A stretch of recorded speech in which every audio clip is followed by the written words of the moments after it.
sandwiches, ice cream, coffee and snacks, and many other pleasing treats. Our foods are fresh and tasty, our drinks satisfying and refreshing. They're so good. Welcome to Average Joe's Drive-In. And now, on with the show.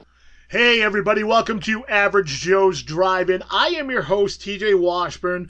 This is episode 52, and with me this week, keeping up with the Movie Freaks theme after having Mr. Eric's other half, Eugene Weaver, on last week. I have Erik Marner from the Movie Freaks podcast. What's happening, sir? Oh, just same old for a Sunday, but that could be the title of your episode, Keeping Up with the Movie Freaks. Keeping up, yeah. We don't have Kardashians, we have movie freaks. Well, I take the movie freaks over their Kardashians any day of the week anyway. Me too. Yeah. So I was just telling Eric, I said, it's like so bitterly cold here in Maine right now. Like we've gone from we've had in the last 3 or 4 days, like a 50, 60 degree temperature shift with wind chill and stuff. It's wow. Gone from being 40s and high 30s and 40s down to negative 10, 15 with the wind chill. And this winter has been so weird, but Yeah, well, here in Ohio, it's been doing its typical March yo-yo, where last couple of weeks we've been about 30, but the week before that we were in 50s. And today it's up to 50 again, and I don't know what's in the forecast. I don't even bother checking because today it'll be summer, tomorrow will be spring, after that we'll be back to winter, it's just whatever. Nature is playing the Movie Freaks version of the roulette, except with temperatures. That's right. Basically it's we're just going to roll the dice and see if it's going to suck today, or if it's going to be a good one. All right. Spin the wheel of weather. Tick, apocalypse. Yeah. And 9 times out of 10, it sucks. Yeah. So, yeah. That's right. So, yeah, I'm not going to get too into it because I know you haven't seen it yet, but I just watched 3 Billboards Outside Ebbing, Missouri. Holy shit. Hands down, best movie of 2017 that I've viewed so far. Wow. I mean, damn. Well, I'm planning on watching that this week. Everything about that movie is almost flawless. So I won't spoil it with a review, but I give it a 10 out of 10. And for anybody that knows me, I don't give very many movies a 10 out of 10. Yeah. So I don't either. That tells you how good I thought that was. So, yeah. So, on the next review cast, which will be Thursday, you guys can look for my review of that, so make sure you tune in. Wonderful. I certainly will. A little self-promo. I have to watch it this... Yeah, that's fine. I have to watch it this week because, I have a certain pattern. We record on Mondays, and then throughout the week I edit sections of the show just so I don't get too burnt out on doing it.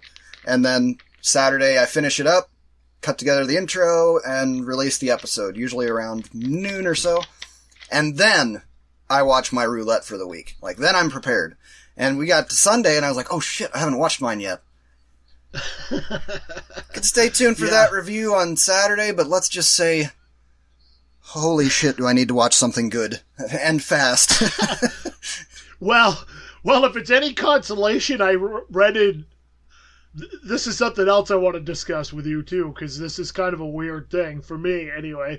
I also rented the new Day of the Dead remake, reboot, whatever you want to call it. So I'm sure that's going to completely nullify the 3 Billboards as far as quality goes.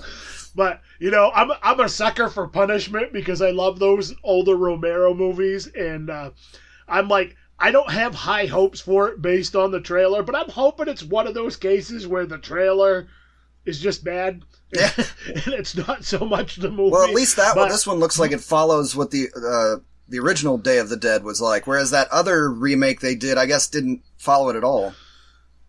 The contingent or contagion or something like that. I don't remember what it was. I never even bothered. I didn't watching either. That because I'm like no. At least this. I'm like, no, you're not fucking with a beloved movie of mine. I hate you.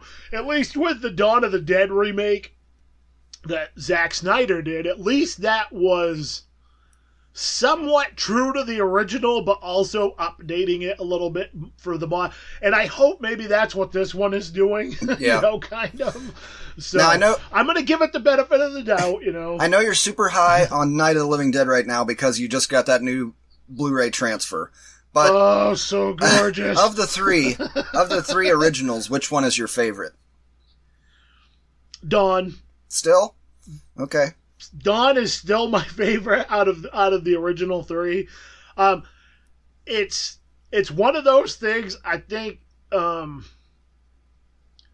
it's so hard because it's like Night, and this is something that I mentioned even in my review. I think with that new Blu-ray transfer and actually seeing that in a nice, crisp, clean format and not so muddy and like really shitty VHS. Public domain copy. Of which we all own 3 or 4. Yeah, exactly. And that Blu-ray, seriously, it takes that film, although, I've always loved it and adored that movie, that just makes that movie like that much better because it really feels like that's the way you were supposed to see the film in the first place. So I appreciate them all for what they are, and especially for the decades that they represent. Yeah. But after I didn't watch them for a long time, and Dawn was always my favorite too. And then I went back and rewatched them, and I was stunned to discover that I like Day the best. I think it's the meanest. I think the special effects were the best. I thought it was the legitimately scariest. Of the series. Yeah. I thought it was legitimately the scariest one too. And I know that's not... It's the best special effects, yeah. I still think, they finally get that lieutenant or sergeant, the head bad guy, and he's such an asshole. But the way that he goes, it was so gross. Like, you could almost smell it through the TV. Oh, yeah. And that's the thing. I'll admit, Day is probably the biggest grind of the 3 movies to watch because it's a long movie, and there's so much going on, but I don't know. There's just always been something about that's just clicked with me really well. And like I said, I adore Night. I think Night, as far as what it has to say, is probably it's still the most poignant of those 3 films. Yeah, I'd agree with that. As far as the message and, especially you think of the time period that come out, that's right. That's really... that was kind of I hate to use the term brave, but it was a brave movie to put something like that out, whether they realized it or not. Yeah. I think they were just trying to make a cool little horror movie, for what they had for budget. I don't even think they realized the effect, the long, term effects that movie was going to have on people. And yeah, most notably his wallet. Yeah. He didn't get much of that because they forgot to copyright the film when they put it out. He would have made millions and a lifetime of millions, but because of that. You know what? I kind of wonder if that may have changed the George Romero everybody knows and loves if he had made millions and millions off that, if he would have just gone bonkers and I don't know. Made some of these crazy movies. Every interview that I see with him, he's always super happy and smiling, and every single time I see that, I'm just, how can you do that? How can you still be so happy? Because I would be just miserable at such a mistake. I'd be like, oh man. I bet he made up for it though with Dawn and Day. I bet he bagged some cash on those. That's true. That's true. I'll bet he was always more in it for, I'm speaking for him, but for being in the horror community and being beloved by the horror community. Maybe that was where he got his pleasure from. It would be my guess. He always seemed like you were kind of saying, from any interviews and stuff I ever see with a guy, he always seemed like he was so appreciative of the fans and just appreciative of the films meant so much to those people, right. People, and they appreciated what he was doing. And I don't know, he seemed really like a genuine dude. Like he was really appreciative of the fans, and I think the fans appreciated him because of it. And he just seemed like somebody you could hang out with and shoot the shit with. Right. I agree. I need to watch all 3 of those again. It's been It's been a few years, and, well, I'll wait till October probably, but... Well, you know, like this year when he passed away, my friend Dan from Potato League Podcast come on, and him and I did that George Romero episode. Yeah. So I rewatched all of the dead films, you know, for that. I never did finish the last, 3 or so. That I just never got around to it. Yeah. Yeah, they... Survival still is the weakest of them. I really like Diary. A lot of people don't, but I really like Diary for what it was. It felt the most to me out of any of the films he's done since Night. Kind of like, maybe not quality-wise, but like spirit-wise, that felt closer akin to Night than it did Dawn or Day. Right. So... I need to check him out. But hey, that's what October is for me. Yeah, I'm slowly starting to get back into horror movie mode a little bit because I go so hard in October with horror movies. And even leading up to October, I start prepping by getting hard into it. So I really go for like 2 months where that's pretty much all I watch. Yeah. And so usually by the end of October, I'm like, I need a little bit of a break. And I kind of usually go completely away from horror. And then, you know, usually around December, January, it's like, I'll start throwing one in here and there. And then by the time we're in, like, March, April, I'm right back into full-on, like, you know, horror is now a part of my regular viewing, you know, again, where it's like, so it'll be like sci-fi, action, horror, sci-fi, action, horror, you know. So it starts becoming more relevant again for me. It's like, okay, I've had my little break. I'm all ready to go. Oh, yeah. I genre hop so much that, and I used to have horror in the rotation, but then we started doing the horror-thon in October, and I just started saving stuff up throughout the year till then, and then I just go nuts on horror for a month. And then by the time you're done with that, it's like, okay, I'm ready for another breather. But it's nothing against the genre. It's just that I change genres so much that, and like right now it's been Kurosawa films, and then I have to go the other direction from that. So it's VHS action or something, you know, something really cornball. Oh yeah. No, I know what you mean. Like, I purposely save a lot of my horror films that I haven't seen or whatever for October generally, or films that I want to rewatch and haven't seen in a really long time. I will save those for October. Then there's the ones that's like, I just want to watch this now, whatever. But if it's something, a lot of times, if it's something really, really good that I know is going to be awesome, I will save it for October. Well, there's also those movies that you have to save for snowy winter, you know? The Thing and The Shining and all that kind of stuff. I usually at least once every year or two try to throw on Storm of the Century during a blizzard because it's like 6 hours long, so it's a good you know, chunk of your day on a crappy day. Like what I'll do is if it's, you know, like last year we had a blizzard where it just dumped like 2.5 feet of snow in like 6 or 7 hours on us, so in between snowblowing, I would watch 2 hours of the miniseries Snowblow, 2 hours of the miniseries Snowblow. It was a great way to break it up. So basically how it was broken up in the 3-part miniseries is how I broke it up in between Snowblowing. Nice. You know?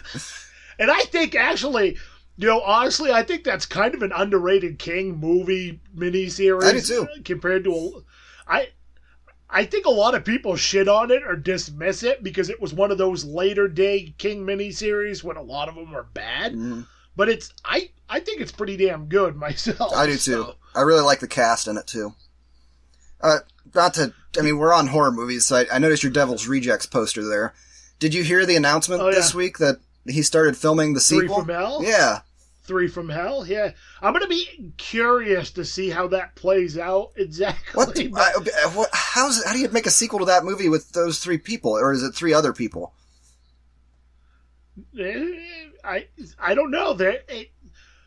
I've heard everything that I've heard about it seems to be speculation. It's not really like confirmed type shit. Although Sid Haig is confirmed to be back. Now, I haven't watched Devil's Rejects in a long damn time. Correct me if I'm wrong. Spoiler for however old this movie is, but didn't they all go out in a blaze of glory in the end? Well, kind of, but we don't actually see them die, per se. Okay, alright. It was We're talking horror here. They could be resurrected by one of the family members that we don't know about. Maybe their spirits are brought back. I know what it is. That is witch movie that he Three made. from That witch movie that he made, The Salem.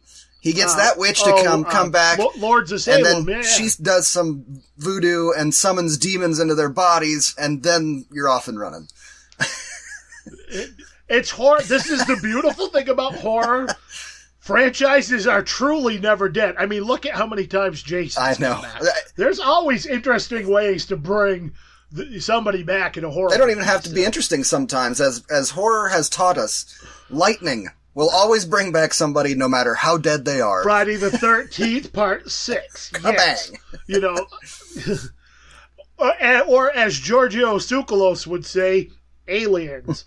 And I'm doing air quotes because you guys can totally see that on this podcast, you know. Oh. So, ancient astronaut theorists suggest aliens. Okay? So, makes sense to me. I'll be honest, though. I'm just goofing around with that witch summoning demons into their body, but I would watch the hell out of that. Wouldn't surprise me. I would watch the hell out of that movie. That'd be great.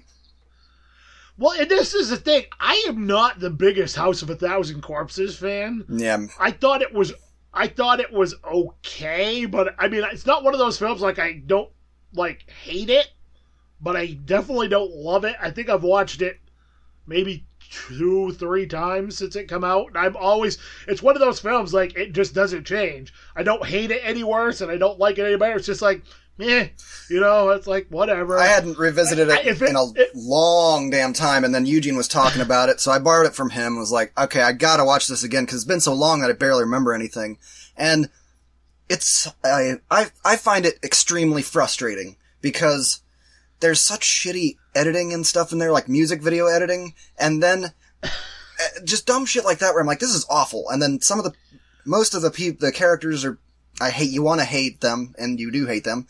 And then you get to, here's where it's really frustrating. Then that ending is awesome. And it's really interesting when they get down the caves and stuff. And that's cool. And so it's like, oh, this is cool. Why didn't you do this for 90 minutes?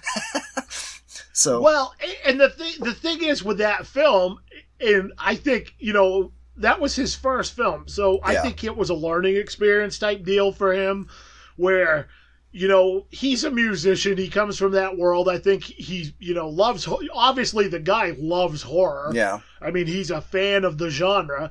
So I think he was trying to make, it was kind of his love letter to horror, but he didn't really quite know how to competently put it together. Mm-hmm. And that's why I think The Devil's Rejects ended up being such a damn good film, because he took what he learned from that and put it towards that film. Because to me, it's like The Devil's Rejects still kind of has the same feel of House of a Thousand Corpses, but it's just much more competently made. Yeah. Oh, I've only seen it once, The Devil's Rejects, and that's not because it's a hard watch for me because of it is a hard watch. Just because of how aggressively mean spirited it is in some places, but I agree it was way better made. Anyway, it'll be interesting to see where he takes it. And you and I are very similar on films like that. While I like films like that, they're usually either like one and dones for me, or they're films that I might only break out every like 5-6 years or so, because I just like, I want to be entertained when I watch movies. I don't want to feel bad. Yeah, really. I heard somebody on a podcast said it this week. I don't watch movies to deal with life. I watch movies to escape from life. Exactly. And it's kind of funny you mentioned that, because one of the reviews that I'm doing for a film that I watched this week, I kind of mentioned that same thing in that review. It's like, you know, this is a dumb, fun movie. I can shut my brain off and watch it. Is it high art? Not by any means. It's just kind of stupid, fun action. You know, but I will watch a film like that over and over compared to something that may be like a 9 out of 10 or a 10 out of 10 movie that's a tough watch, because I don't enjoy those tough watches. I enjoy them for what they are, and, you know, I do appreciate them, but they're not something I want to watch constantly. The doubleheader of Saving Private Well, you got a message or something? The doubleheader of Saving Private Ryan and Schindler's List is where we coined. That's a happy, feel-good time. Yeah, that's where we kind of coined the phrase "the 10-year film." Those are both 10s, 10 out of 10. But you ain't watching it more than once every 10 years. No, and I will say that honestly about Three Billboards. That's not something I'm going to throw in anytime soon again. It's a fantastic movie, and it's not even... I would be more apt to rewatch that than say something like Saving Private Ryan or even Devil's Rejects. But it's definitely... It's such an emotional roller coaster of a film that it's just like... Yeah, that's making me feel too many feels. I don't know if I really want to, I don't know if I really want to revisit that next week, Hey, who's up for a good cry? Pretty much. I'm not going to lie, man. I got kind of misty-eyed a few times during that film. It's like, holy shit, Wow. So... Well, don't talk me out of it. I don't want too much feels this week. I got to wash the taste of some of these things I've been watching out of my mouth. But, dude, I will tell you, it will make you feel the happy feels. It will make you feel the sad feels. And then it will just make you go, wow.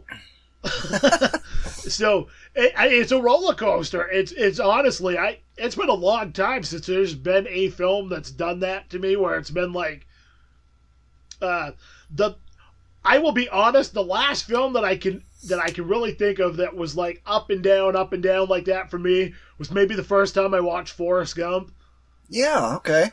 I can see that. That's a good example. That's kind of a good comparison, where there's some funny parts in there. You really feel for the characters. And then there's some just downright, like, almost like heartbreaking parts. That part where he finds out about his son and then looks at Jenny and is like, he like kind of taps his chest and you can tell he's fluttering, and you're like, what's going on? What's he gonna say? And he's like, he was trying to say, is he like me? Like, is he simpler or whatever? And he's almost in tears. And then she's like, no. Every time that's a trigger for me, is that scene where I'm like, oh, that and the scene underneath the tree at the very end when he's kind of talking to her and telling her about Little Forrest. It's like, dude, you have to be a heartless bastard not to get emotional during that scene. So, do you remember who played him? The actor who played his son? Was it that kid from The Sixth Sense? It was Haley Joel Osment. Yeah. Wow. Who later went on to play the evil Nazi sausage king guy in Yoga Hosers. Yes. I don't care. I like it. I didn't even... He still gets work. I'm happy for him. I didn't even recognize him. It was like, until I was looking to... And I'm like, wait a second, that's the kid from The Sixth Sense. So I'm like, holy shit. He was in Tusk as well.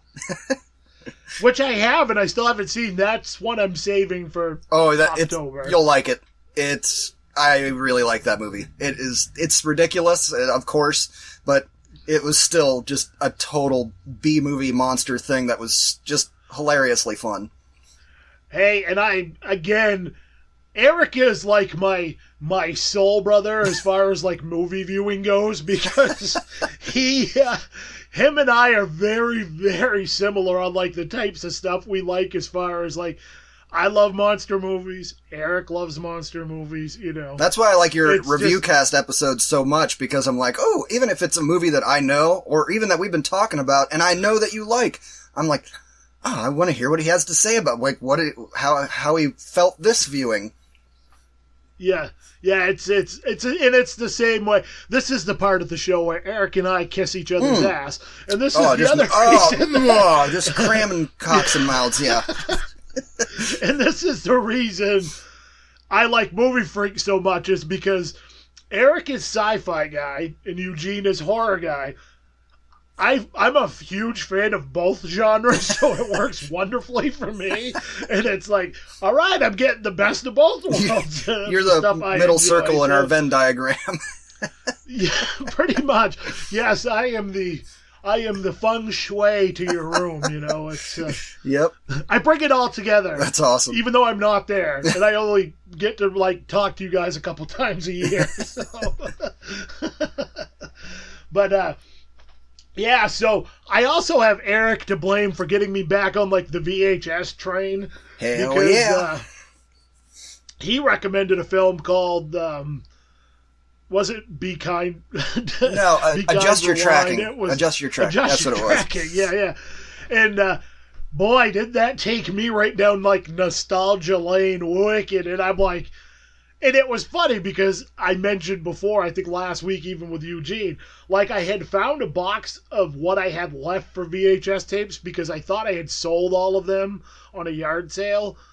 And I had a box with like maybe 20 or 30 or so of them left in it. And I'm like, and I had found them like a couple months before that. They'd just been sitting in the house. I hadn't actually tried to watch any of them or anything.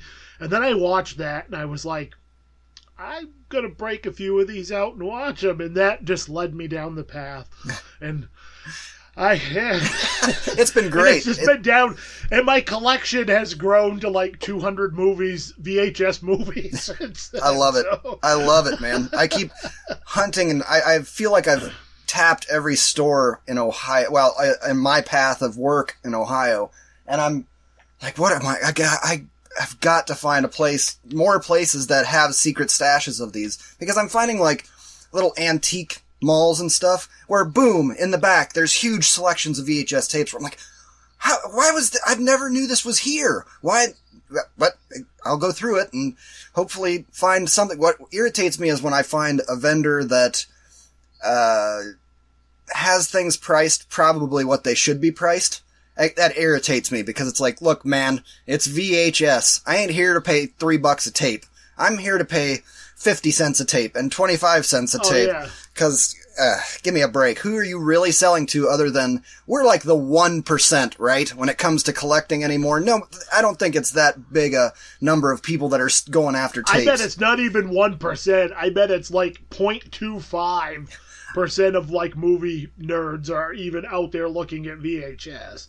I've gotten so desperate for more tapes that I've been buying movies I didn't even like the first time around. I found a double tape of the epic Dr. Zhivago, and the first time I watched it, I was like, alright. I didn't really care for it, but whatever. But I'm looking at the VHS cover, and I'm like, it's classic, and it's so cool, and it's only like 25 cents or something. Screw it, I'm getting it. Well, that's the whole thing, too, is like, the main place that I get my VHS stuff from, the movies are 30 cents a piece. I'm like, so I've been buying, again, kind of almost like you, I've been buying stuff I either only saw once and was like, yeah, that was okay, or whatever, or stuff I have never seen that I always wanted to check out, but I'm not paying $3 or $4 for even like a used DVD of it. Yeah. Because it's like, Or classic stuff that I could give two shits less about if I own it on DVD or Blu-ray, because the films aren't necessarily what most people would call quality films. Yeah. They're films that I enjoy in like a cheesy action film sort of way, and films like Steel Dawn. Yeah. That I watched recently, I had that on the anything. roulette, and I gave it just kind of a, it's okay, it's worth one watch kind of review. If I saw that for 50 cents, I would knock grandma over getting to it. Hey, for that era in the post, because that was like right during the heyday of the post-apocalypse type of, craze. That was one of the more competently made ones that I saw from that era. I quite enjoyed it. Yeah. I'm like, is it a good movie? No, but it's fun. It was enjoyable enough. I will take that any day of the week over, that movie that I watched that you guys had as a roulette there that we talked about over the... I don't even remember what it was called. There's no need to even try to find a title because it was bad.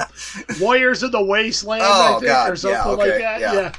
Yeah. I will take Steel Dawn. I will watch that 5 times before I even watch 10 minutes of the other one. Well, it did give me an thing. Image that I will never forget and will always associate with Steel Dawn is at the end when he does his commando strap up, I'm going to battle scene, and then he puts on his sheath for his sword thing, but it's upside down. It's like pointed up, so the pointy end points up. So when he has to run, he has to keep his arm way out to the side. It's tactical. I could not It's for stop tactical laughing reasons. at that. Oh, it was Oh fantastic. yeah. I noticed the same thing. I'm like, that's kind of counterproductive. You're gonna cut your armpit. But whatever. Maybe he is a warden of the whatever or whatever they were called. So he knows what he's doing. Okay, don't question Patrick Swayze here. I won't. It's Patrick Swayze. I won't. Roadhouse. I did get a couple more VHS this week that I was really tickled about. I have I will never forget buying the box set of the original Star Wars trilogy when I was a kid on VHS, because it cost me like $50, and I had to get a loan from my parents and promise to pay it back, and I was like shaking, my hands were shaking because you couldn't find this anywhere, and I had it, and now I can watch Star Wars whenever I want, all over and over and over and over again. And then here like this last week, I stopped downtown at this podunk save and serve thing, where I know they usually have like a dozen movies, so I wasn't expecting much. But I got the original, not the box set one that I have, but the original Star Wars and Return of the Jedi, the original CBS releases, nice. red letter Star Wars. So I was like, holy shit! I was really those are the ones that have like the original poster art and everything on the covers too, right? Oh, sweet. But what annoyed me is they didn't have Empire, so now I'm going to have to pull my hair out trying to track it down. You know what's funny, and I'm lucky in that box of VHS that I still had out of my collection. I had both the newer version with the George Lucas butchered versions, special editions, and I had the original versions. The original versions were still in the box, so I still have the original, unedited, untampered with friggin' Star Wars on VHS, so I can at least watch those, even though I do own the other ones on DVD, but I will watch the VHS ones anytime over the DVD ones. And I'm not going to upgrade on Blu-ray until friggin' Disney gets their thumb out of their ass and friggin' re-releases the original uncut versions of those films. It'll happen. Have you heard about there's this online group of real dorks that are constantly reworking and re-updating 3 files, and it's the original trilogy, unaltered, the way that they were supposed to be seen, because I think he also changed some of the color palette with the special editions. So yeah, some of the as I like to call it, glowy fuzz around some of the stuff looked really weird in the special editions. Yeah, like it looked off, But these are like there in the originals. People that are kind of in the industry, I think. I mean, nice. So this is professional work they're doing. They're out there. You can go torrent them, download them, and I don't have a problem doing that because I own 4 versions of that trilogy. So kiss my ass. Yeah, same here. I'm not a downloader or a pirater of any sort. But if I already I have a fan edit. That's what you should call them, fan edits. I have a fan edit of Kill Bill on Blu-ray. That's the whole thing. The way that it was shown at Cannes, supposedly. The whole bloody affair. The whole bloody affair. He will. It makes me angry. He doesn't release that because I keep hearing promises of it. And now with they keep teasing Miramax the way it is, good luck. But at least I've got this fan edit. I haven't watched it yet, but I own both Blu-rays of the legally licensed product, so I don't feel bad about doing that. Oh yeah, same here. I own both of them. But maybe with what's going on with Miramax will actually be a blessing in disguise for some of this stuff, because maybe they'll become, they're going to be, with all that's going on with them, I can't see that company financially. Oh, they declared bankruptcy this week. Yeah, so I think you might see, I'm sure Disney will buy them because Disney buys everything at this point in time. Yep. And, maybe you will finally get some of those type of things, because they're in the hands of another company. Who the hell knows? But I do think that the unaltered versions of the Star Wars trilogy, I think that's inevitable. They'll do that eventually. That right there would be dumb not to, because they're gonna just print money if they put that out on Blu-ray, because everybody that's a Star Wars nerd is gonna go out and buy those.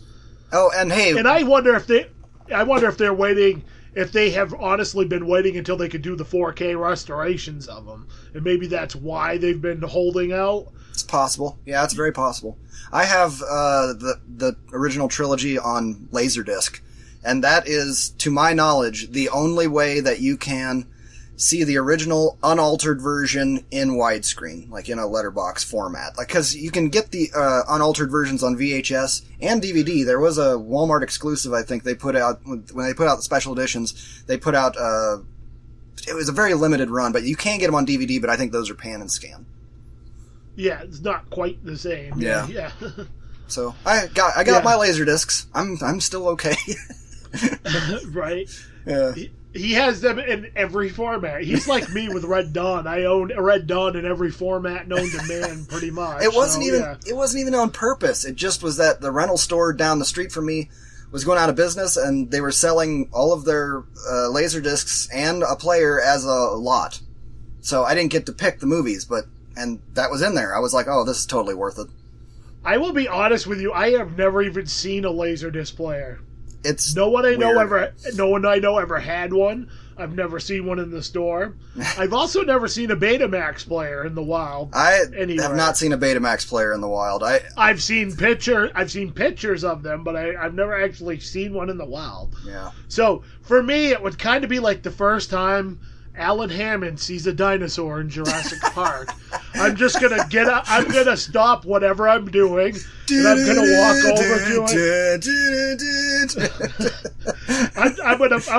I'm gonna get all shaky in the knees and kind of have to sit down and put my head between my legs and try to breathe so I don't pass out. And then I'll go up, and put my hand on it and be like, "She was always my favorite as a kid. She's more beautiful in person." You know what I did find, though, in the wild here this last week? I don't even know if I told you about it. It was for 50 cents at my local Goodwill, and I was just like, I can't even pass it up. I don't even care if it doesn't work. I have to try. It was 50 cents. A VHS rewinder. If you come across another one of those, dude, buy it for me and I will pay for like the shipping and the cost for you, because I need one. Because the DVD VCR combo thing that I have, because I still haven't had a chance to snag a backup VCR, which I desperately need to do, takes forever to rewind anything. It's one of those ones that has like one rewind speed. Yeah. And that's like turtle slow. Well, I'll keep an eye out for that. And it works, by the way. It's loud as hell, but it works. Oh, sweet. But the old classic VCR that I bought, the top loader, works like a charm. It works so good. But I moved my combo unit upstairs for the boys to use, because we rearranged the spare room, and I'm like, now they can have their own kind of little space with all their dumb shit movies. And well, of course, it takes about a week, and the 4-year-old crammed 3 DVDs into the DVD side, and I had to rip it apart to get the DVDs out, and so the DVD side is completely boned. And then yesterday, he goes, well, there's something wrong with the tape, Daddy. There's something wrong with the tape. So I'm like, oh, God, what now? So I went upstairs, and he took the VCR tape and put it in sideways. And it was jammed in there, stuck. Like, you got to be kidding me. I was able to work it out, and it still works. But I'm still in the hunt for a backup VCR as well. That other combo one that I bought, I told you about, turns out it didn't work. It was dead as a doornail. Well, and that's I think the gamble you're gonna come across, because most of the time I ever see VCRs or anything, it's like at Goodwill and they're just in a giant heap. Yeah. And who the hell knows whether they actually work or not, or most of the time they're a couple bucks, but it's like, I'm tempted just to buy a couple of them the next time I see a few, and if they work, I'm only out a couple bucks, whatever. If they don't work, I'm only out a couple dollars, but if they do, hey, I've got a backup. Yeah. But the place that I find a lot of my VHS stuff at, they're kind of like one of these places that will buy media and resell type. So they actually just started taking VCRs in on trade. So I actually did see one there a few weeks ago, but it was like I was kind of in a hurry, and I was like, I'll grab one some other time. And they haven't had one the couple of times I've been back since. So And we'll have to see. I want a stereo one. Because a lot of times the ones I run into are really old and they're mono, and I'm like, if I'm gonna... Well, the one that I have, my combo one isn't stereo. It's mono. Really? That's it would, yeah. I mean, I have it kind of going stereo, but it's an older. It's one of the original first combo must have been, ones. Yeah. Wow. That you could actually record with the DVDs and stuff on it, and it's a behemoth of a friggin' system, and it's I think it was a fairly cheap, one too. So I don't think it was really set up great. If I could find an S video cable, it would work in stereo. Yeah. Because it does have the S video out on it, but as far as like the actual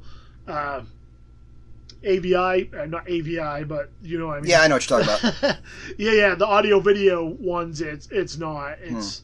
Doesn't quite work. And a lot of times I see them around here. They're usually like $5 if they're not tested, and they're $15 if they are tested. And I'm like, $15? Come on, like the 1% of us.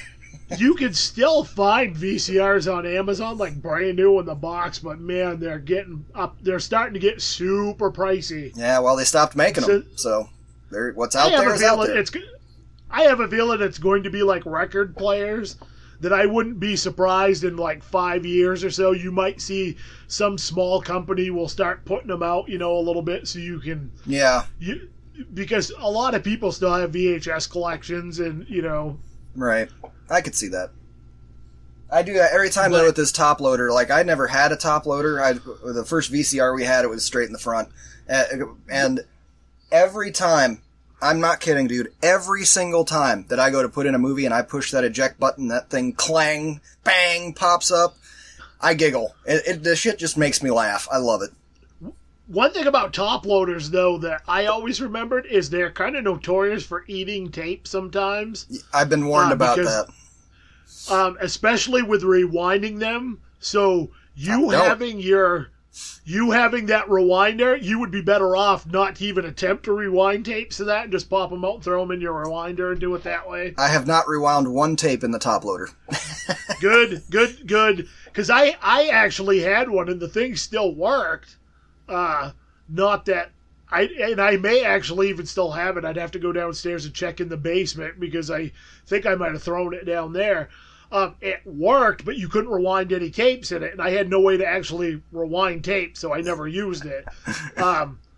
So I may have to go down there and see if that's still down there, because I could always throw them in my other one and rewind them that way if I had to, or whatever. But I've been kind of looking for a rewinder myself. The video store I used to work at had one that was great.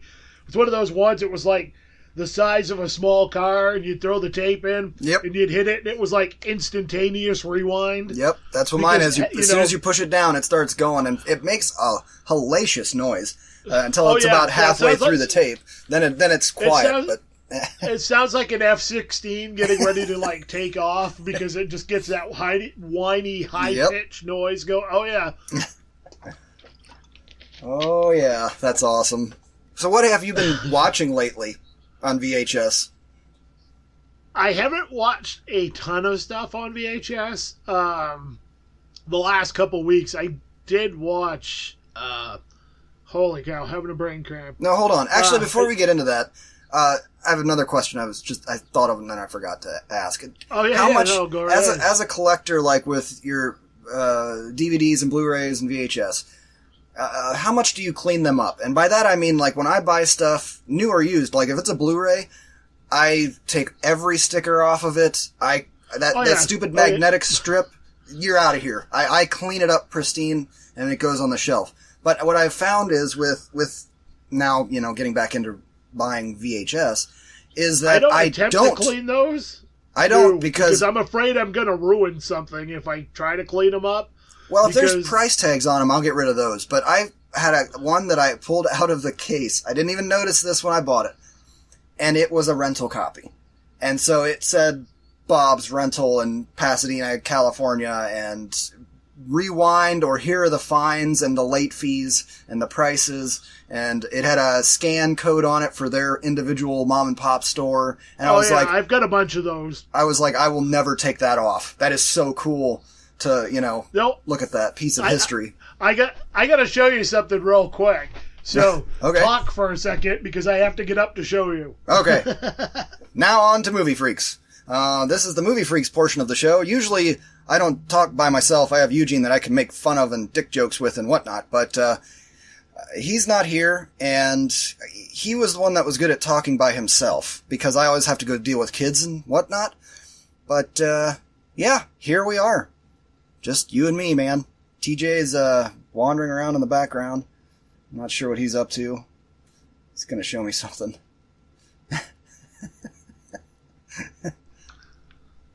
For those of you that are listening at home to that exciting section of the program, I didn't whip my penis out to show Eric. That's not what I had to show him. But dude, check this out. It's got a glare. Tip it.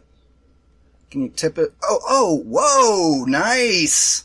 Oh, that's awesome.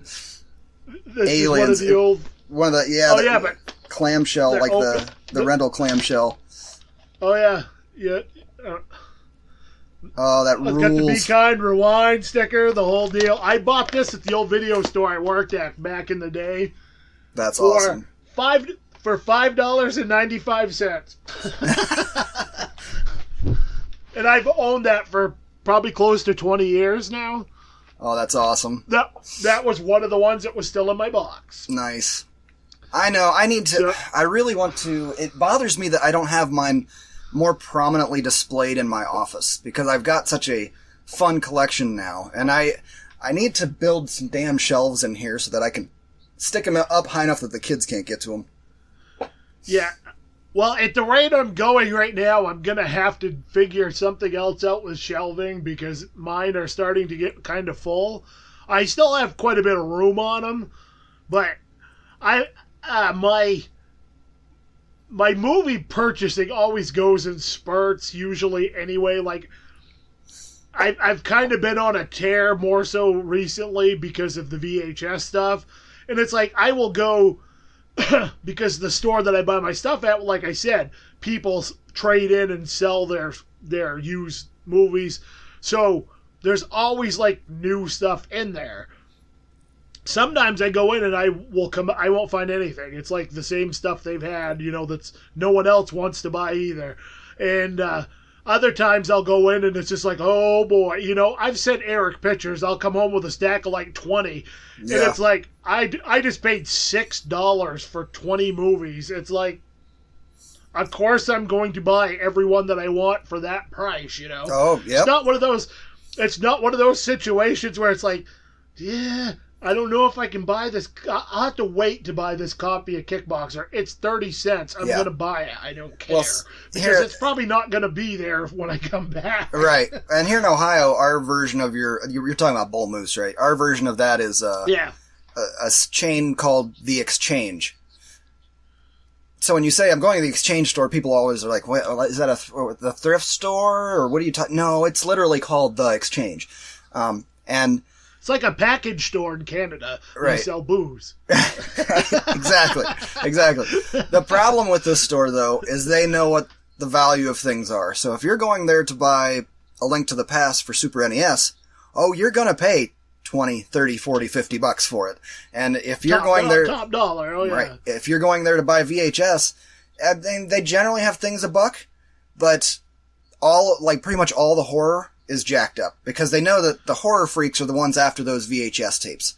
And so I go in there. So hard to find is the problem with the horror movies. So many of those old horror movies have never seen the light of day on other formats, or they did, but it was a real limited run, or because I mean, the thing about the video store boom, for those of you that are young and old enough to remember it, horror movies are generally cheap to make, and you can make a fairly quality horror movie on a low budget. So companies pumped out these horror movies like, there was like 20 new ones a week. And the problem is most of those, they were video store type movies. They never had theatrical releases, and they never made a lot of money.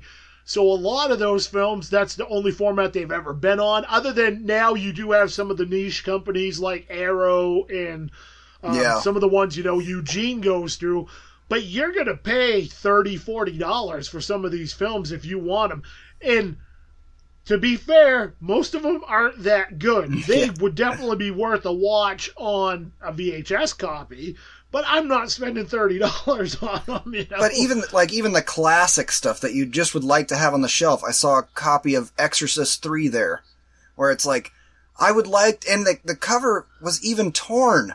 I was like, I still would like to have it, and then I pulled it out, and it's like $4. I'm like, eat a dick. I'm not paying $4 for this. You know what I mean? It's just, come on. Well, and part of the thing with the VHS, and I think you mentioned it, on your show, it's the thrill of the hunt. It's going out and trying to find, it's that Indiana Jones, I'm going on an adventure to find hidden treasure type thing, It's like you're going out and you're like, it's an adventure because you're like, what am I going to find this time when I'm out looking? Sometimes you come away with a bag of dust. Other times you come away with a bag of gold. Come to Amish country. It's easier to do real hunting, like to kill an animal, than it is to find VHS tapes in this frickin' neighborhood. I live in Maine, dude. You ain't telling me anything. It's pretty much the same way here. It's hard to. We don't have like a ton of. Really, we don't have a ton of thrift stores, and we kind of do here and there in places, but it's not places for people like me where I live in my general vicinity. It's not. I have to drive multiple hours to get to some of those places, Yeah. So it's not places I'm just at on a regular basis. Well, that's why I'm lucky in the hunt, because my job is to drive for my day job. I drive all over the state, pretty much. So I know where a lot of Goodwills are, and I know where a lot of thrift stores are, and mom and pop. I know places where they still rent VHS. I'm not, and have not stopped since the VHS days. They still do it because there's just nothing around there. It's just nothing. Yeah. No. We still had a few places like that around here up until maybe 6-7 years ago, where there was still. They mostly had Blu-rays and DVDs, but there was these little sections where they still had some VHS that you could rent, type deals. And I would really like to find some of those old video store places and see what the hell happened to their stock of films, because I would love the opportunity to go in one of those old buildings or go in somebody's storage shed that they have all these movies in and just be like, all right, $5 for $1, whatever you want, or something. I would just be like, I'd come out, I'd have a pile of VHS on the floor, and I'd just spread my arms and fall back in it and pretend I'm like swimming in a pool of money, I would love that too, but a lot of times, what I've been seeing from that Facebook group I added you to, the Planet VHS, some of those people have been reporting that some Goodwills don't even take them anymore, and when they get them, they just throw them right in the dumpster. So there have been people doing dumpster diving to get them. And I think that's a lot of what happened is DVD was such a powerful force that who would ever want this again? And people started just chucking them. Well, I mean, and let's face it, most of those video stores were probably like, we're never going to get anything out of these because DVD has taken over. So we're just going to either donate them or whatever, or we'll throw them in a storage thing, or maybe I could sell them at an auction or something. And I wouldn't be a damn bit surprised if a lot of those are in storage places, It's going to be one of those days, like 10 years, 15, 20 years from now, somebody's going to open up one of those abandoned storage lockers, and it's going to be like the entire VHS collection of some little mom and pop store. There's going to be movies in there people are just like salivating over getting a copy of, because even right now, VHS, we're still only like 10 years. I know. Isn't it amazing how fast it moved? Switched? We're only like maybe 10 or 12 years out of the whole thing where VHS was still kind of even relevant 10 or 12 years ago. You could still buy VHS in the stores. You could still, It wasn't So that long it's- ago that this town had 2 rental stores, and they did fine together. And it was, VHS and DVD. And this is a tiny town that I live in. Yeah. Oh, yeah.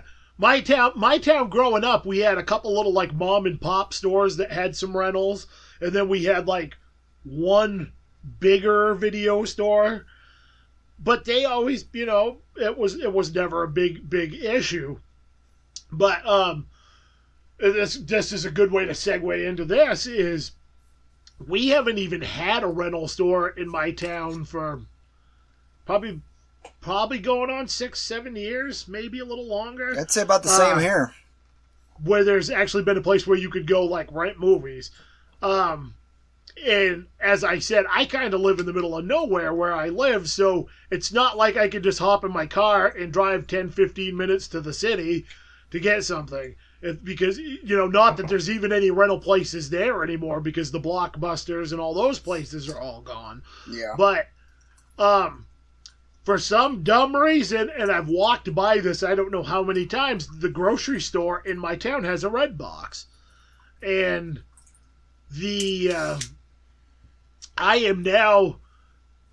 for some reason today, I was like, holy crap, I need to make a Redbox account.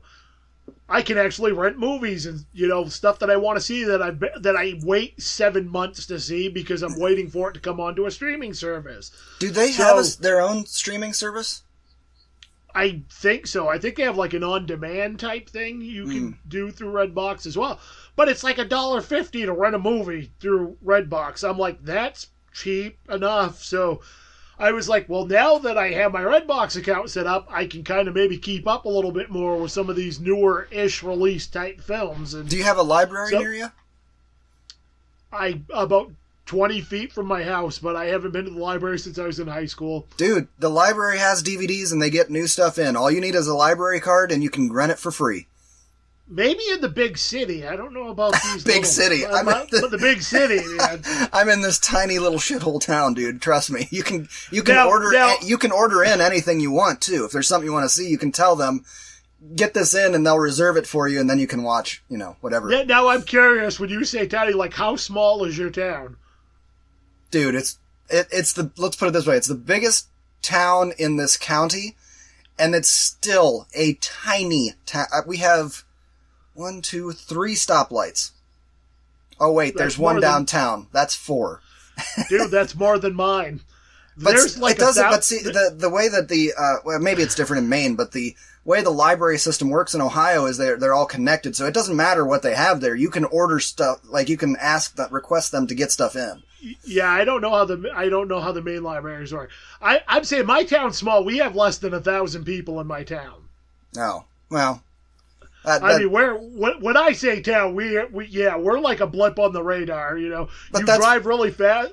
This county is full of those kinds of towns. That's all this county is. I'm in Amish country, dude. It's country. And I'm not discounting the size of your town. I'm just saying that I have to drive at least 30 minutes to get to a movie theater, and that's a piece of shit. In any direction. If I want to get to a decent one, it's at least an hour. It's the same with me. I have to commute to where I go down to where I work, and that area is where we have like theater. Still have, there's a couple theaters down there. There is like a little, like an actual theater that does show movies in the next town over from me, but they have like one little screen, and it's, they do have films there occasionally, but it's very random on what they actually have. So. The internet tells me that this town has 3,000 people. Well, and that's the city where I come from, sir. And that's the county seat of this whole county. That town. The next town over from me is our county seat. So, okay. Yeah. Well, that's actually that's where I grew up. Is the town over that had 1,000 people. I moved to the big city. You are like George Jefferson. You're moving on up to a deluxe apartment in the sky. Yeah, right. Yeah. No, I know what you're saying, but I mean, it's a very similar situation where both of us are from. I mean, it's yeah. I'm a little south of Amish country for Maine, Maine's Amish country is about an hour north of me. You have Maine Amish? actually has Maine has a large Amish population. Wow. Actually. Wow. Yep. You go north to where I live, to Holton, Maine, Oakfield, Maine, and there's a very large Amish population there. And then you go southeast of me about an hour, and there's actually a pretty large concentration of Amish down that way too. Wow. So they're the majority of the people in the county, so they screw up every election and everything you have to do to get anything modernized around here. They like to stick their finger in. Well, the thing is, in the last it's been like, I would say in the last 15, 20 years here, because of the way the economy has changed in the state of Maine, and a lot of the family farms and stuff started kind of going under. When that happened, a lot of the Amish population started expanding and buying up the old farms and lands and stuff. So, yeah, that's kind of what's happened in Maine with a lot of the old farmsteads and stuff. That's what they do. They buy up land, make their own roads. Good for them. The handful that I've ever met and talked to are very pleasant, very nice people. So I've never. Oh, I'm not ripping them. Both me and Eugene come from the Amish. It's a little. I think it was Eugene's grandpa was probably Amish, and same with me. My dad was until he was 16, 17. You know what I mean? He went on Rumspringa and never came back. No, because he's from Canada. So it was a little different. He was Canadian, and definitely more desolate in Canada. There's not much to spring of the room. You know what I mean? Right. Yeah. So it was more like when he got to that point, he's like, I am done. But he was, abused and stuff. So he was like, I'm out of here. Thank God. Yeah. Because if it wouldn't have been him, I don't know. I couldn't do it. I couldn't have done it. I would have seen one movie, and that would have been it. I would have been like, nope, that would have been, I'm into Eric movies. I'm out of here. Gone down the path of no return. Yeah. Yep. So, but it is cool to get that I have, and like I said, I have no clue why I've never thought of that before, because it's been there for like a year or two, and I walk by it every time I'm in the grocery store, and I just. But that little light never went on in my brain to be like, hey, this little kiosk has movies that I can rent that are new. Well, it never clicked really for me. It never clicked for me either until I had to take my daughter there to get a book, and I was like, they have movies here? What the crap? And so then I went actually it was that and audiobooks. Because I'm on the road all day, I like to listen to a lot of audiobooks. And then, I found out that they have a whole system where you can order them in from anywhere, and they'll reserve them for you. It was just like, oh, damn, I'm in. Now, I haven't been to the library in a while because I have so much on my stack, and I like to give it some breathing room so they can get some new stuff in there. But I go in there, usually I go in there every twice a month, maybe. But I've taken a little break now to let them restock because I feel like I've seen everything. Honestly, the library is how I got to watch a lot of films I normally wouldn't, because they have a lot of Criterion movies in there. And it's like, this shit's expensive. Why do you have it? And it's well, it's a classic film. They're like, I don't know, it's a classic film, whatever. And I'm like, holy shit, man.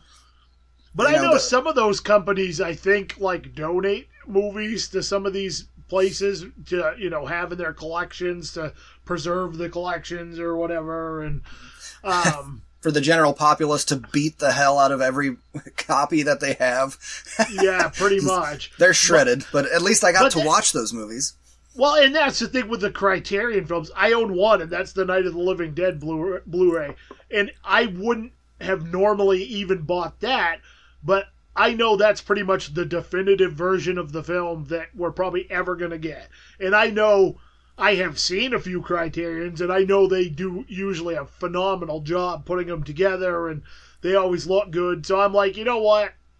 I'm going to splurge, because this is one of those films that I know I'm going to rewatch once a year or every other year, so right. I've had this crappy, muddy VHS copy-ish transferred onto DVD for 20-something years, I might as well upgrade.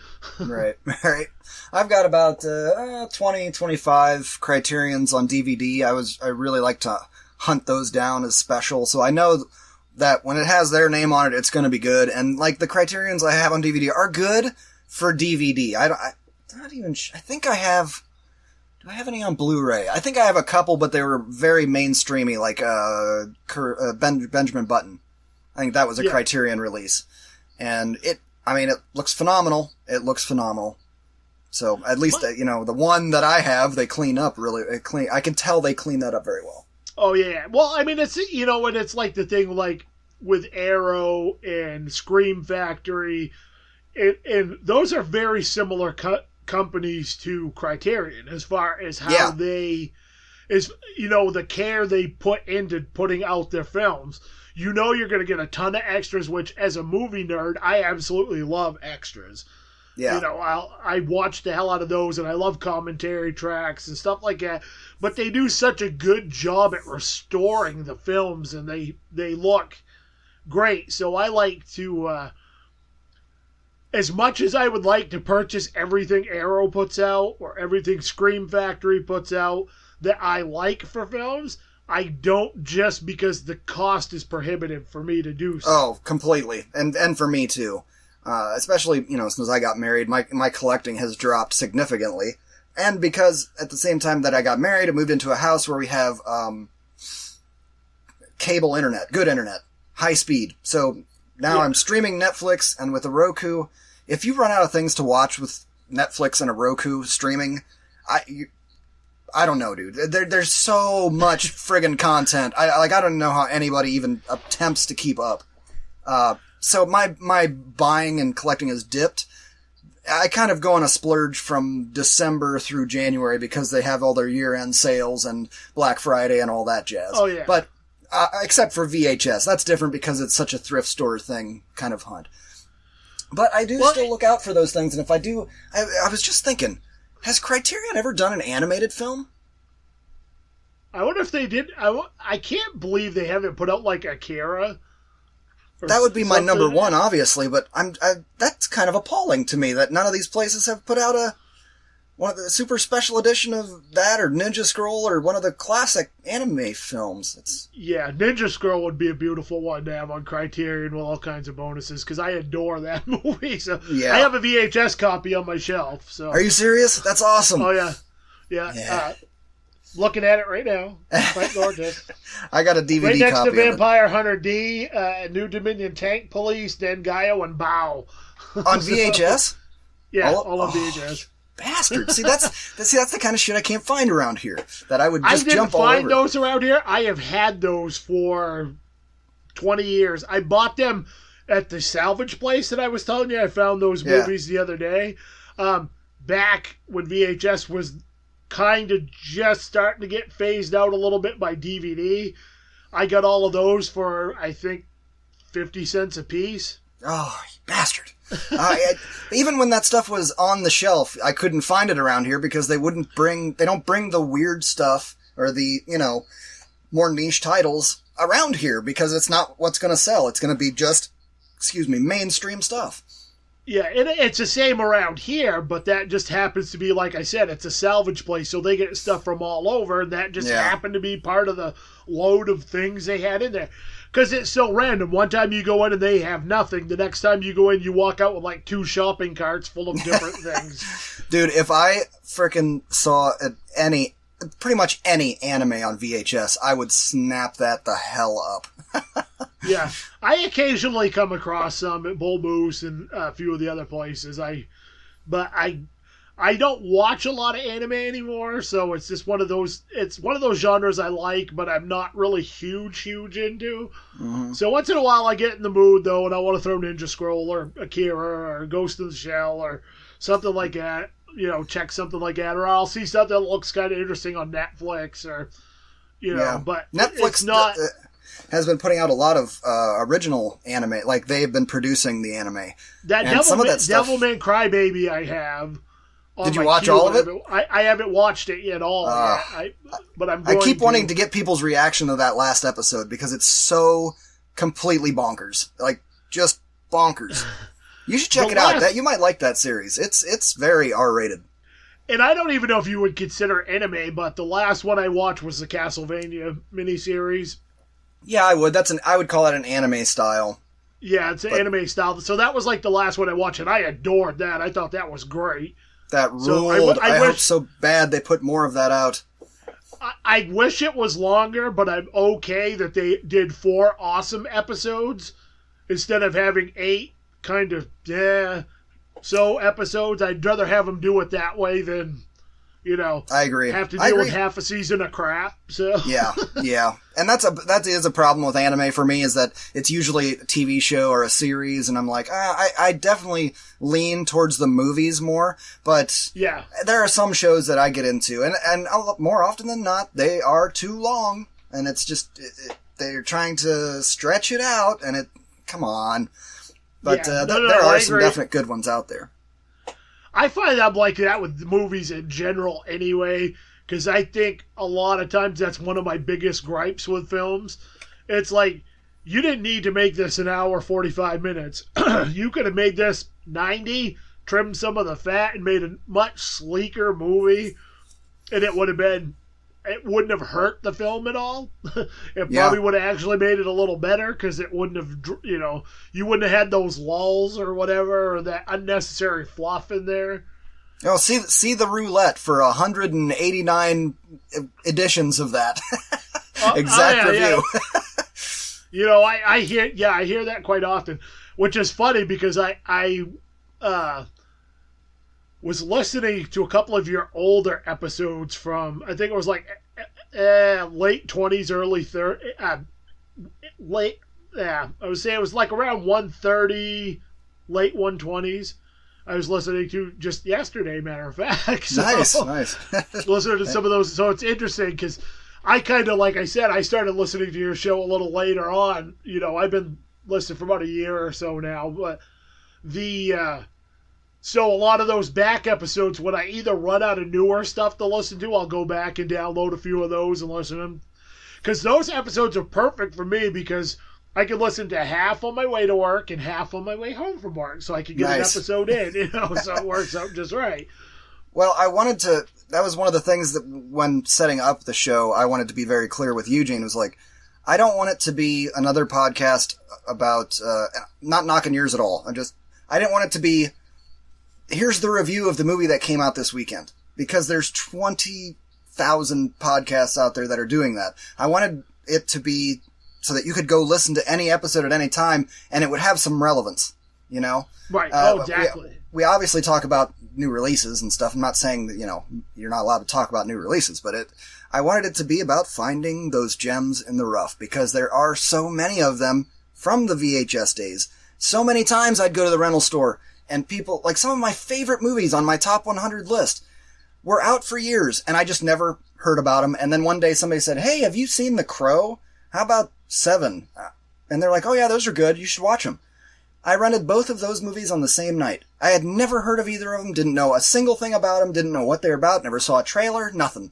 I went home and I was going to have a buddy come over and watch them with me.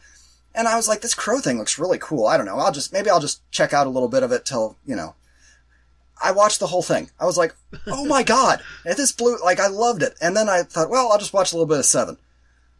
I watched the whole thing. I was like, oh my God, this is amazing. And then he came over, rewatched both of them in the same night.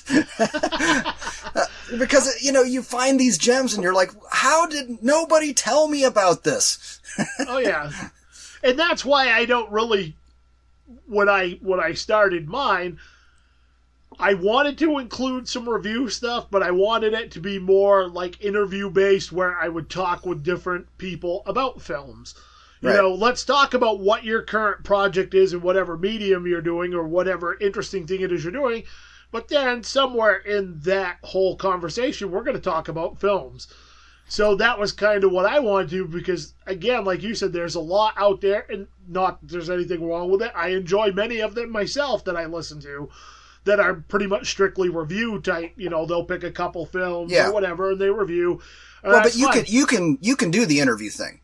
I can't. Yeah. I turn into a total fucking moron. When there's somebody on that I don't know, I'm just like, dude, make movies? And, I can't, I don't know what it is with me. I can't do it. I interviewed the lead singer of Clutch one time for a metal magazine I used to work for. Neil. And Clutch is like my all-time favorite band. And see, I was working for this metal magazine for a little bit, and the editor or the editor owner, whatever, is a friend of mine. And so, he's like, any concert you want to go, let me know. I can comp you tickets. And I was like, all right. He knew I liked Clutch, so he gets me this interview. I'm like, motherfucker, I can't interview. Had to go sit in a room with him. And I sound like such a moron on the recording, dude. It will never be released to anyone ever, because I'm just that needs to be a special episode of the movie for you. No way, dude, because I was trying to be all Clark Kenny with my reporter notebook full of questions that I did research. He hasn't been asked these questions recently. This should be good. And then question 3, he answered it, and it wiped out every other question I had in my notebook. And I'm just like, now what do I do? I just can't do it. Even, Eugene is even way better at it than me. And you can do it very well, too. You can just sit and interview these people. I guess you do kind of know them, though. You're more friendly with the people that you're interviewing. Some of them. A lot of them are, very casual acquaintances. Okay. They're not people that I hang out with on a regular basis. It's people I've met through either my writing or music, or because, I'm involved in so many, different artistic facets that... But I just got nothing. I can't barely function in public and with strangers. And if I have to sit down and interview somebody, it's just a mess. If I am in a room full of people, I'm very awkward around people until I get to know them. I don't talk to people. I'll just kind of sit and observe and whatever. I'm not really outgoing as far as just walking up and being like, "Hey, buddy, how you doing?" Blah blah blah blah blah. Yeah. That's not how I am. But this way it's a lot easier for me to do. But it's a valuable lesson that Mr. Fred Rogers taught me when I was a kid. I'm not kidding. It's you don't really. You're never gonna become friends with people if you don't take the initial step to go up and say hi or be friendly. Everybody's your friend until they're your enemy. Think of it that way. Oh, yeah, that's very true. I can do that. I can talk to people, but to make an interesting podcast with interview, it's just not in my skill set. I try to talk to everybody, whether I've known them for a month or 10 years, I try to talk to everybody the same way when I'm doing interviews. I don't want it to be awkward. It's just it may come across that way because I may pop questions now and again that aren't, may come across as being awkward because I don't know the person that well, but, it's part of the process.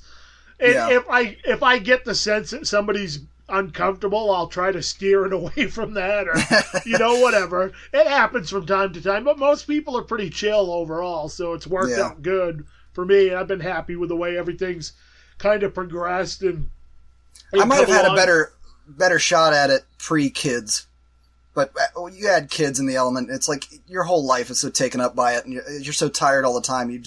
Your brain drops to 10% functionality. I think that's just adulthood in general, but you're tired all the time, and you can't explain why, and you just talk to your friends about how tired you are all the time. And, yep. Yeah. You just kind of described Movie Freaks in a nutshell. It was like, "Hey, Eugene, how's your kids? And what movies have you been watching?" back to you. The littlest one stuck a transformer up his nose, and we had to go to the hospital and get it out with a pair of pliers and some petroleum jelly. And at the same time, the other one threw up on him, and I slipped on a banana peel walking out the door. And of course, the other one managed to break the only other VCR I have in the house, so I got that going for me. Yeah, I totally understand, but it's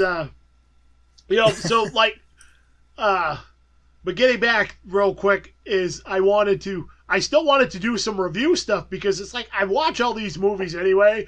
I might as well throw the review cast in. Sure, but they're gonna be a little more sporadic than the regular episodes. They're I like to think of them as almost like bonus content. I do one close to every week because I do watch a lot of films because, I've gotten rid of cable completely now again. So I don't have any TV, so if I want to watch something, it's usually going to be a movie or Netflix or whatever. And so I figured if I'm gonna write review, I'm gonna watch them, I'm gonna review them anyway. But it's not a guaranteed every week thing. Like I didn't do one this week, but I'll have one next week. But now I have like an overabundance of stuff to review for next week, so I can.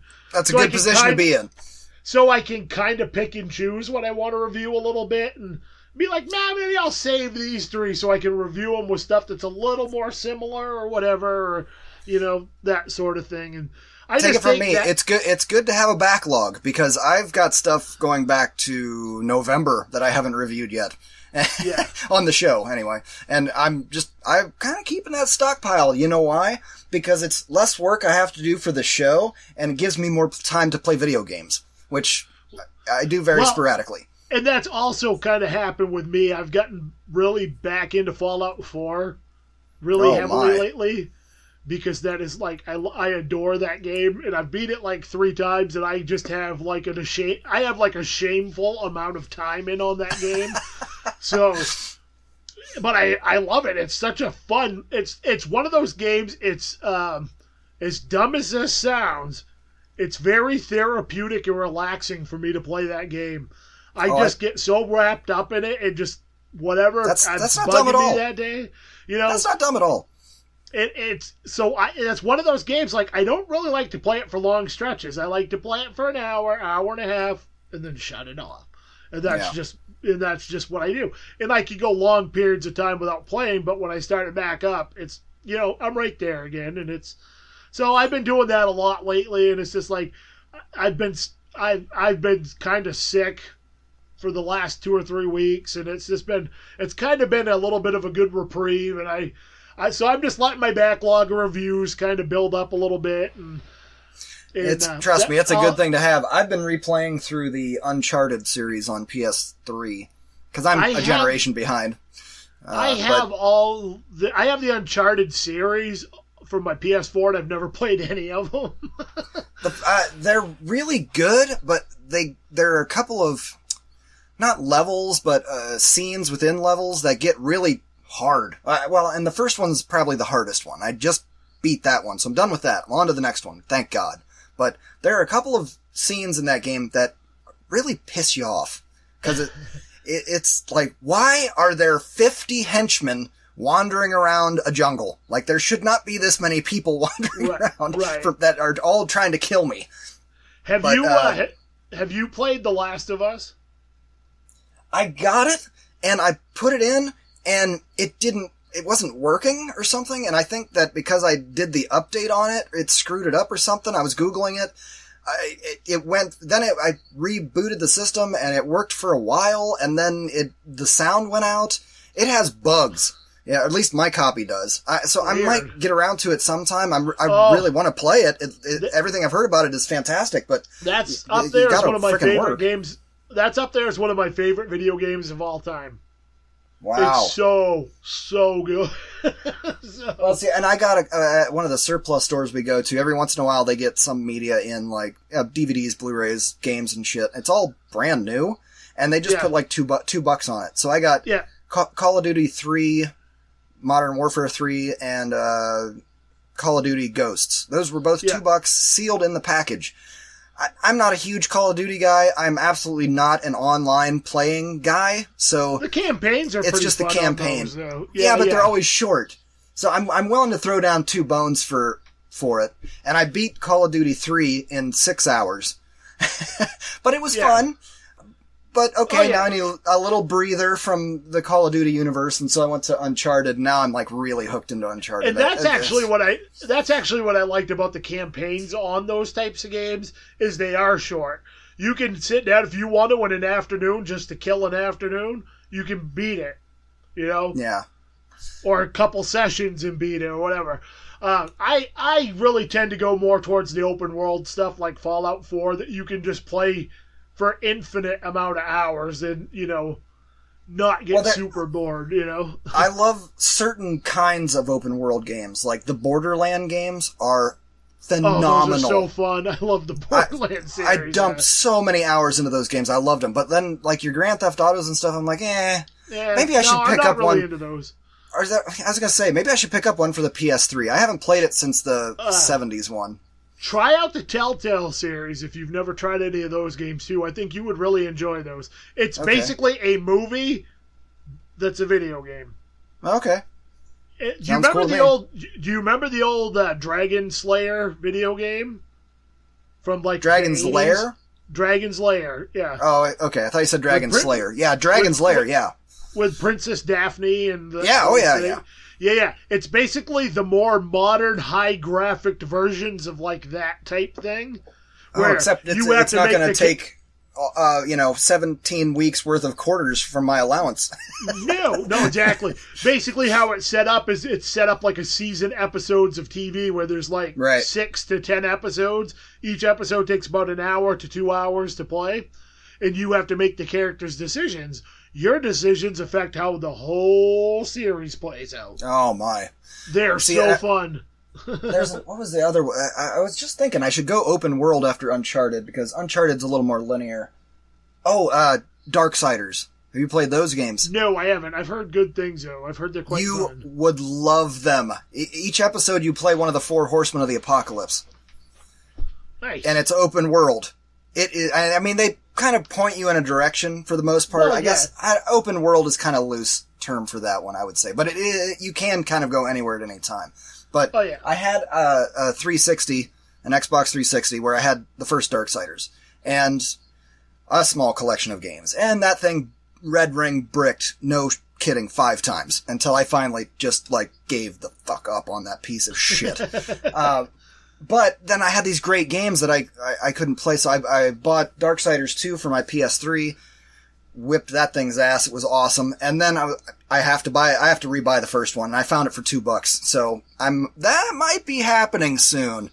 I might have to go revisit that one, but those games are phenomenal. You have to check them out. I've had a few people tell me that. I'll have to get into those. But hey, man, we're getting to that time. We gotta wrap things up because we're like an hour and a half into it. We could keep going for another 3 hours easily. So, thank you for coming on again, man, and hanging out. And we'll no problem. And I'm still looking for that perfect movie for our next commentary track, and we will have you on for that. It's just scheduling is a bitch.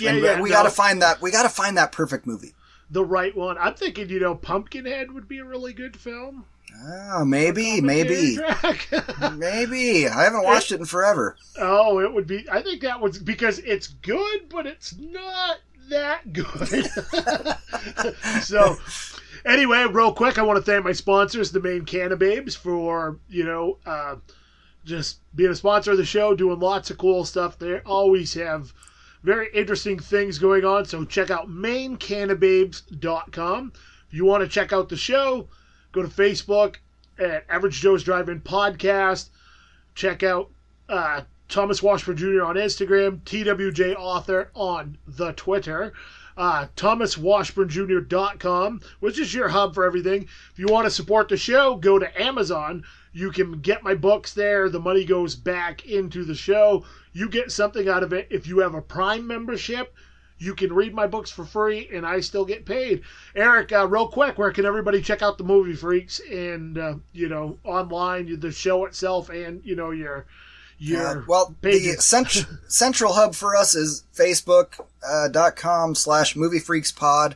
MovieFreaksPod is kind of the keyword for everything. The Twitter as well, @MovieFreaksPod. MovieFreaksPod@yahoo.com. We will respond to all communication for the most part. Unless you're spam, then you get banned. Had to ban a couple of suckers this week, trying to post links to stupid crap on, whatever. But, sure. We do communicate with the fans, so, please drop us a line, even if it's hate mail. I'll take it. It doesn't matter to me because movies are subjective. That's right. As I like to say, remember kids, opinions are like assholes. Everybody's got one. And I will see you sexy animals on the flip side. It's intermission. Rise and stretch time. Time to refresh yourself and visit our snack bar. Got a yen for hot popcorn? Your favorite soft drinks are sparkling cold. The juicy Frank sizzling hot. There's delicious coffee, freshly brewed. and all kinds of ice cream and candy to tempt you. Showtime will be announced loud and clear to get you back to your car in time. So stretch your legs. Come to the snack bar now.